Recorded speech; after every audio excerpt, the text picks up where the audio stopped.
Assalamualaikum warahmatullahi wabarakatuh.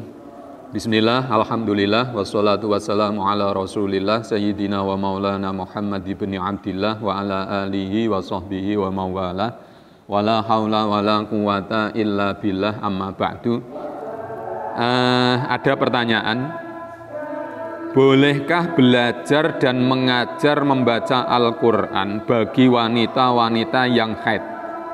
Seperti ustadzah-ustadzah TPQ misalnya. Begini ya, masalah membaca Al-Quran bagi wanita-wanita yang haid ini terjadi perbedaan pendapat antar ulama ya. Pertama, menurut jumhurul ulama itu mayoritas ulama.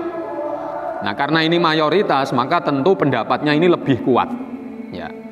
Jadi menurut jumhurul ulama, wanita yang haid ini tidak boleh membaca Al-Quran ya, tidak boleh membaca Al-Quran, kecuali kalau di dalam membacanya itu ada tujuan-tujuan. Misalnya tujuannya untuk zikir.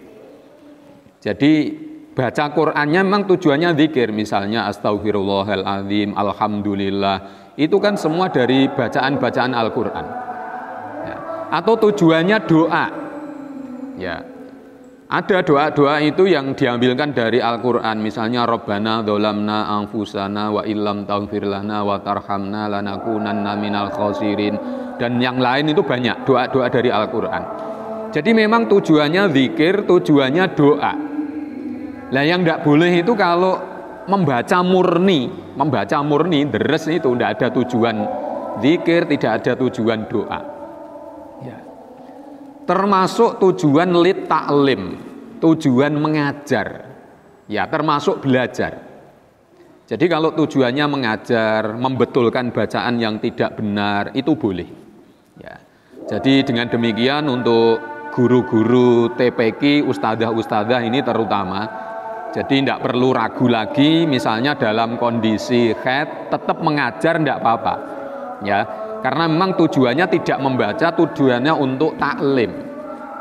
Lah kalau misalnya haid terus libur lah, ini nanti TPQ-nya bisa kacau ini nanti.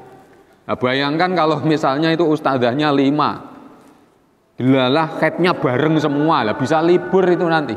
Apalagi haidnya 15 hari, wah bisa 15 hari tidak ada TPQ.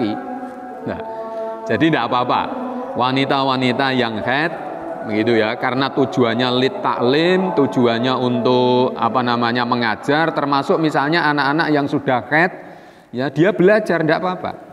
Ini pendapat yang pertama menurut jumhurul ulama. Kemudian pendapat yang kedua ini menurut mazhab Maliki. Menurut mazhab Maliki, wanita yang haid membaca Al-Quran itu boleh secara mutlak. Jadi ini malah boleh secara mutlak. Bahkan tidak membacanya, menyentuh dan membawanya itu boleh.